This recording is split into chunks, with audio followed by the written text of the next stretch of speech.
C'est l'un des comics X-Men les plus importants de ces dernières années, House of X Powers of 10 est maintenant dispo en édition de luxe. Alors est-ce que c'est la porte d'entrée idéale pour tous les nouveaux lecteurs comics X-Men? Est-ce que c'est pas un peu surcoté quand même? Que vaut cette édition de luxe et qu'est-ce qu'elle contient? Bienvenue sur Monde des Comics, c'est Lucas, c'est ce qu'on va voir dans cette review avec partie sans puis avec spoil de ce monument moderne des X-Men générique.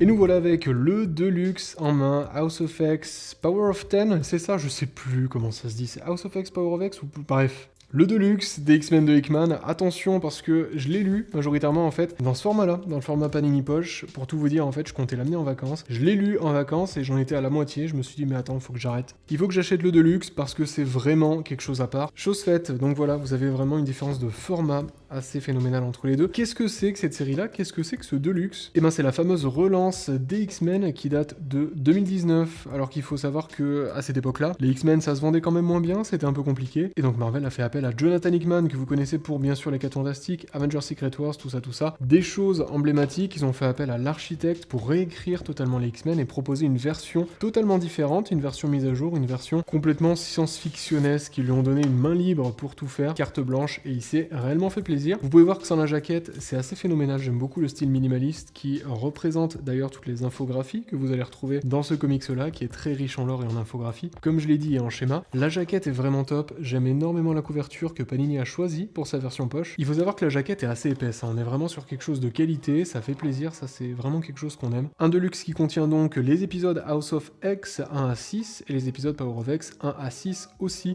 Sachant que c'est deux séries qui se complétaient, qui avaient remplacé toutes les séries X-Men à l'époque, le tout pour 12 épisodes, par Jonathan Hickman, Pepe Larraz, et ces autres artistes ici qui ont œuvré sur les couleurs. Alors c'est vendu assez cher, hein. Là on est vraiment sur un prix un peu abusé, 75$, je sais pas ce qui s'est passé, c'est que 12 épisodes, hein. Ils ont un peu vu les choses en gros, c'est imprimé en Turquie, mais pour autant, parlons un peu de la qualité d'édition, avant de passer au synopsis. Vous pouvez le voir ici, la reliure est belle, on est sur quelque chose de très souple, hein, malgré au final les 12 épisodes, l'œil s'ouvre assez facilement sans même devoir le travailler. Je parlais des infographies, les voilà, mais on a absolument zéro perte dans la reliure, donc zéro gutter loss, ça c'est vraiment bien et ça fait plaisir. On n'a pas beaucoup de double pages, donc honnêtement c'est pas gênant, mais ça reste une expérience de lecture sympa. Mais comme vous pouvez le voir, regardez ça ici, on va dézoomer un peu, effectivement il y a de la transparence, et ça m'a un peu plus gêné pour le coup, parce que bon, on est quand même sur un Deluxe à 75 balles, enfin $75, et le papier est quand même un peu transparent, hein, un peu fin. Marvel, qu'est-ce qui se passe là? C'est quoi ça? Bientôt ils vont nous faire comme d'ici et nous mettre du papier recyclé là pour les omnibus. Bon, je rigole bien sûr, mais c'est une édition qui je trouve mérite une qualité de papier bien supérieure, notamment pour son prix, même si bon, au niveau de la qualité d'impression c'est parfaitement sympa et on est vraiment sur une expérience bien supérieure bien entendu aux poches, ça c'est assez convenu. Au niveau de la taille bien sûr, c'est une taille d'omnibus, on est sur un Deluxe, et qu'est-ce que ça raconte? Sans spoil, eh ben c'est simple, Charles Xavier et Magneto ont décidé de se réunir, enfin, en fait, pour former, non pas l'école de Xavier, mais créer une nation souveraine mutante, directement sur l'île mutante de Krakoa. Alors tout s'ouvre ici avec la naissance des X-Men, et ce Charles Xavier qui est un peu un mix entre les Daft Punk et Michael Jackson, on sait pas trop, qui lance bien sûr sa phrase typique, To me, my X-Men, avec ces X-Men qui sortent d'un œuf, très bizarre, on reconnaît Cyclope juste là, donc une version quand même radicalement différente des X-Men, un reboot totalement différent, assez innovant, qui dès le début met l'accent sur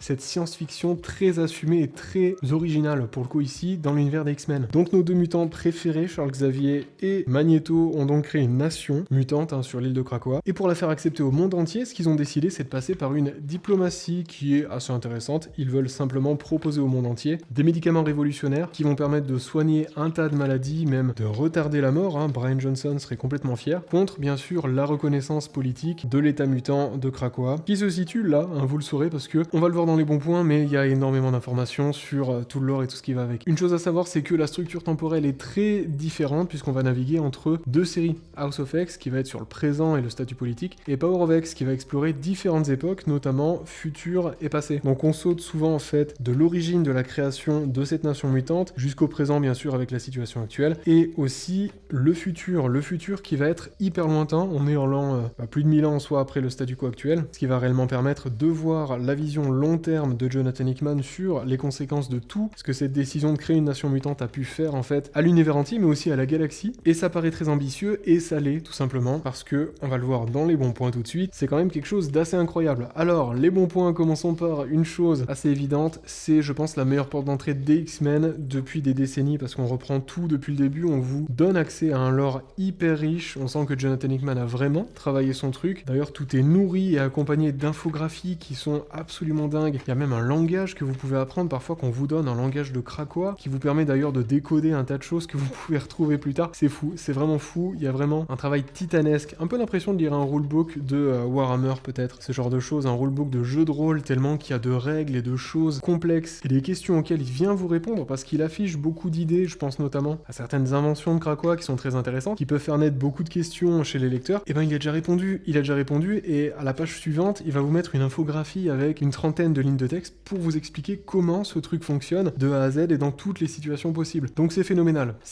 au niveau de la construction, c'est phénoménal au niveau du lore, j'ai jamais vu quelque chose d'aussi complet, d'aussi puissant et d'aussi bien travaillé. Il y a forcément une contrepartie qu'on verra dans les mauvais points, mais ça c'est clairement aussi une des meilleures choses de ce comics-là. Le changement de statut, je l'ai vraiment adoré ici parce qu'on a des mutants qui vont pas se cacher, mais qui vont plutôt fournir à l'humanité des super médicaments, des services en échange d'une reconnaissance internationale et de l'amnistie générale pour tous les mutants de la Terre, en reprenant d'ailleurs le lore par rapport à Genosha, par rapport à tout ce qui a pu se passer dans la continuité des X-Men ces 10-20 dernières années même. Comme vous pouvez le voir ici, vous avez des infographies, comme je vous disais, qui vont vous parler de tous les différents types de machines, des choses que vous allez parfois même pas voir. Il y a même les différentes catégories de mutants qui vous sont présentées au début. Si c'est votre délire, vous allez absolument kiffer quoi. Charles Xavier, pour moi, est aussi un très bon point de ce comics-là, parce qu'il est beaucoup plus nuancé que ce qu'on a l'habitude de voir. J'aime beaucoup cette vision de Charles qui évolue, qui se remet en question après tant d'années en fait à essayer de faire vivre son rêve, et qui accepte en quelque sorte d'enterrer la hache de guerre avec Magneto pour pouvoir se projeter dans l'avenir, pouvoir projeter leur vision de la nation mutante, leur projet pour le bien de l'espèce en quelque sorte, pour Homo Superior. Encore une fois, tout un déroulé ici sur Cerebro pour vous parler des nouvelles fonctionnalités, comment ça fonctionne. Ce que Charles Xavier doit faire une fois par semaine, c'est un délire. Il est allé vraiment trop loin, la Hickman, mais c'est une version de Charles ultra complexe que j'aime beaucoup, qui je trouve vraiment une des plus intéressantes qu'on ait vues sur cette chaîne, dans tous les différents comics X-Men que j'ai pu vous présenter. L'idée même aussi de cette nation de Krakoa, de cette ville mutante, de cette île mutante plutôt, qui devient donc le pays des mutants, c'est très pertinent, c'est la suite logique de tout ce qu'on a pu voir dans la continuité des X-Men, mais c'est aussi une avancée majeure parce que Hickman est un génie de la diplomatie, c'est un génie de l'écriture des conflits géopolitiques, et là il se fait totalement plaisir, et c'est très réaliste, très plausible la façon dont il vous expose justement cet univers-là, et c'est une des forces majeures de ce récit-là.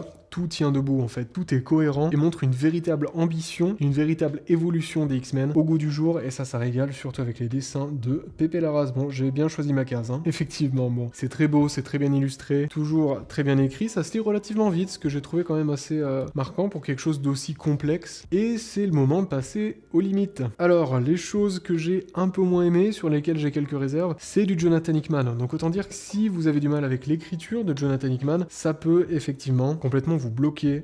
Moi j'avoue que j'ai mis 4-5 épisodes sur 12 quand même, avant de réellement me sentir impliqué. Je trouve que Jonathan Hickman prend vraiment son temps et accepte que le lecteur soit un peu paumé au début, puisqu'il vous expose directement en fait trois temporalités dans lesquelles vous connaissez pas forcément les personnages, dans lesquelles il se passe des choses qui sont très conceptuelles. Donc vous avez des infographies qui arrivent peut-être tous les 4-5 pages, parfois c'est très commun, pour vous expliquer un tas de choses, et donc c'est vrai que si on ne veut pas se concentrer, passer du temps à lire tout ça pour comprendre ce que vous venez de lire ici, c'est vrai que ça peut poser problème et ça demande un effort supplémentaire au lecteur, ça demande aussi une sorte d'acceptation au lecteur d'être paumé au début pour accepter de mieux apprécier le récit plus tard lorsqu'on commence à vraiment cerner tous ces concepts et ces trois temporalités et les liens surtout qui se tissent entre les trois. Donc ça peut être assez démotivant, surtout pour une première lecture, pour un premier X-Men, c'est clairement pas le plus simple, comme je l'ai dit, c'est un vrai rulebook de Warhammer, ce qui fait qu'on peut avoir une sensation de froideur en fait, on ressent pas vraiment de relation entre les personnages, ce qui est un peu terrible et tragique parce que Jonathan Hickman met tous ses efforts sur la relation entre ces trois temporalités, et donc la conceptualisation de son monde, de son univers, du passé, du présent, du futur, pour que tout fasse sens. C'est un travail absolument titanesque, mais alors il y a zéro relationnel réel entre les persos, pas d'émotion individuelle de ces personnages, on est vraiment que concentré sur la grande géopolitique, la survie de l'espèce, très intéressant, mais effectivement, on n'est pas dans le soap opéra quoi. Hein. Et enfin, dernière limite que j'ai trouvée, moi ça serait plus quelque chose qui va être dans l'ambition même de ce bouquin-là, de cette série-là. Cette série-là, c'est une introduction. Elle vous présente cet univers en 12 épisodes, en 12 numéros, mais c'est tout en fait, et vous n'avez rien d'autre derrière, c'est-à-dire qu'on vous laisse quelques graines pour vous donner envie de lire la suite, mais la suite, ça sera dans Dawn of X, de ce que j'ai compris. Et donc en fait, il vaut mieux savoir que tout ça, c'est une longue introduction, une très longue introduction qui vous présente un lore titanesque, mais qui ne reste que ça, une introduction. Ce qui fait que c'est plus froid, on n'a pas de personnages qui vont réellement évoluer, si ce n'est quelques-uns qu'on mentionnera en partie spoil. Mais bon, le fait de s'attacher à cette histoire, de s'attacher à cet univers, ça crée quand même une frustration quand on arrive à la fin et qu'on se rend compte que, en fait, on est de retour au début et qu'il s'est pas passé grand-chose, on sait juste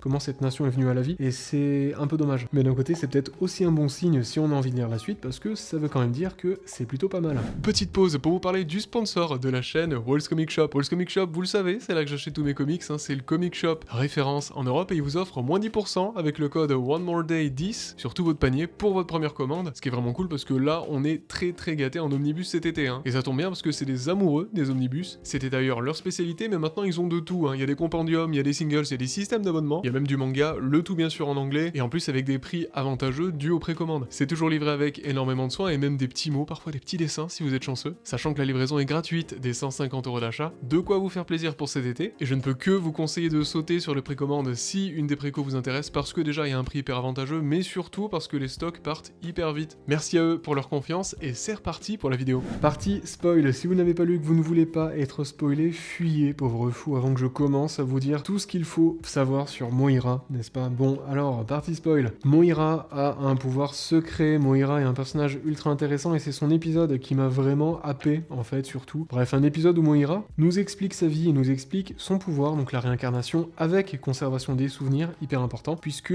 cette infographie qui est juste là, il me semble que c'est celui-ci, vous explique justement, voilà, la vie de Moira, même les vies de Moira, parce qu'elle a vécu, 9 ou 10 vies, un truc comme ça. Et en fait, à chaque fois, elle apprenait de ses erreurs, elle apprenait de son passé, même changer d'opinion, et donc réessayer sa partie en quelque sorte, pour essayer de comprendre comment Xavier, et pourquoi Xavier agit ainsi. Toute l'intrigue, au final, va tourner autour de Moira, parce que Moira est ultra importante, c'est celle qui a vu la défaite, c'est celle qui sait que les X-Men, de toute façon, sont condamnés, parce qu'il s'avère qu'il y a un autre ennemi dans tout ça, qui n'est pas l'humain, qui n'est pas le mutant, mais qui est l'IA, et ouais, l'intelligence artificielle. Quand je vous disais que Hickman allait hyper loin dans son concept de science-fiction, c'est effectivement dans la partie future qu'il va vraiment dans de la science-fiction haute, avec l'IA qui veut simplement la synchronicité de tout être, de toute conscience. Ça va hyper loin dans son délire. Moi, ça m'a un peu perdu parfois, j'avoue, mais le fait de le voir kiffer et de le voir vraiment mener son projet aussi loin, il faut dire qu'il y a quand même aussi une partie de curiosité qui reste bel et bien présente, et ça fonctionne quand même. Les X-Men aussi ne peuvent plus mourir, faut le savoir, maintenant ils peuvent renaître, et c'est une des choses que j'ai trouvé assez intéressante sur Krakoa, une des parties les plus marquantes. La partie que vous voyez au début, tout simplement, celle où l'on voit les X-Men sortir de l'œuf, c'est très certainement la partie la plus importante du récit, puisque c'est à ce moment précis que Xavier se rend compte que lui et Magneto viennent de créer une nation qui a vaincu la mort. Et c'est une étape majeure, bien sûr, dans la vie des Homo sapiens, c'est dans la vie des Homo supérieurs, puisque maintenant les X-Men peuvent mourir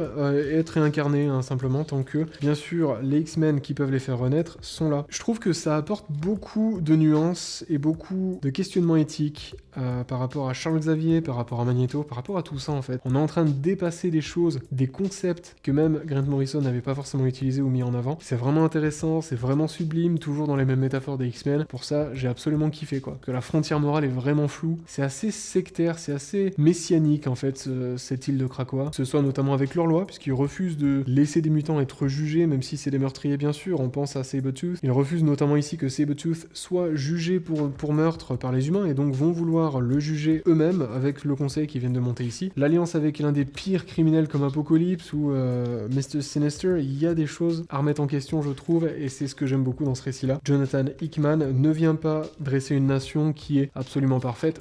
Au contraire, il vient dresser une nation qui est puissante et qui donc vient questionner aussi tout le concept de bien et mal à travers l'argument bien sûr de la survie de l'espèce et donc le bien commun et tout ce qui va avec. Moira ici absolument centrale dans cette scène qu'on a vue 3 fois au total, qui vient donc révéler à Xavier tout ce qu'elle a vu puisqu'elle est persuadée que c'est lui qui peut permettre aux mutants de ne pas mourir et donc de ne pas perdre cette guerre qui viendra d'ici 1000 ans, enfin en tout cas qui continuera d'ici 1000 ans et donc c'est le début de toute chose ici avec la prise de conscience. Bref, c'est assez fantastique, mais alors qu'est-ce qu'on a dans les bonus? Les bonus, alors bien bien sûr, dans les bonus, on va avoir un tas de variantes cover. C'est une série X-Men, les X-Men, vous savez, hein, il y a toujours un tas de variantes cover parce qu'il y avait tellement de séries à l'époque. Là, on a avec 2 séries et pourtant, on a quand même des variantes de qualité. Ça fait vraiment plaisir. Tellement de personnages, tellement de variantes possibles. Marco Checchetto qui fait plaisir avec notre cher Cyclope ici. C'est vraiment cool parce qu'il y a beaucoup d'artistes qui ont participé à tout ça. Sarah Pichelli, exceptionnelle, qui a signé toutes ces variantes hein, ici, à part ces deux de Dustin Weaver. Donc ça fait plaisir. Puis surtout les variantes très marrantes de Scotty Young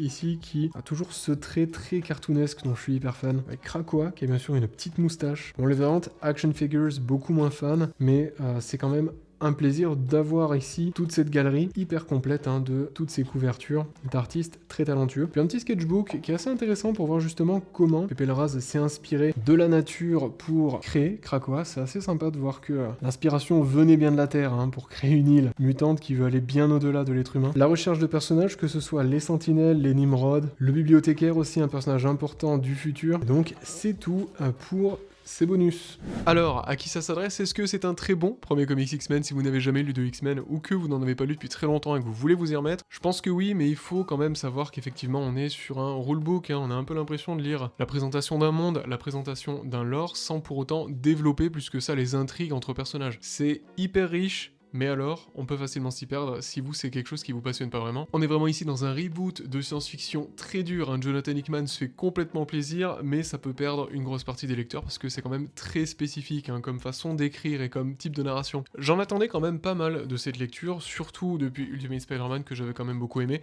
Je trouve que là, il fait complètement l'inverse, au lieu de développer les relations familiales, il va se focaliser en fait sur le développement du lore. Et donc, ça marche, ça donne envie de lire la suite. Est-ce que pour autant, j'irai vers la suite? Honnêtement, je le sais pas tout de suite, parce que j'ai quand même énormément de choses à lire avant, et j'ai l'impression que la suite va être d'autant plus complexe, surtout si on oublie tout ce qui s'est passé là-dedans, tous les concepts, tout ça, ça risque d'être un peu galère. Donc si la science-fiction dure, c'est quelque chose qui vous intéresse et qui vous passionne, foncez parce que vous allez kiffer. Si au contraire vous préférez les choses un peu plus légères, un peu plus terre à terre et focalisées sur les liens et les émotions entre personnages, passez votre chemin. Par contre, je ne peux pas en toute bonne conscience vous conseiller cette édition parce que aussi belle soit-elle, 70$ pour ça, c'est un peu abusé, hein. On est quand même que sur 12 numéros, 12 épisodes, c'est hyper fin, je veux dire, c'est quasiment le prix d'un omnibus, c'est quand même un peu exagéré, hein. Merci d'avoir regardé cette vidéo, merci à nos membres de la chaîne, je pense à Nalix, Comics du Mercredi, Archaim, Jérôme, Comics du Mercredi bien sûr, et Super Zero Comics, puis aussi Blackass76. Merci à Walt pour leur confiance, vous retrouvez tout ça en description. On se retrouve très bientôt sur On des Comics, tous les mardis et vendredis 17h pour de nouvelles vidéos, et d'ici là, faites en sorte que chaque lecture compte. Ciao.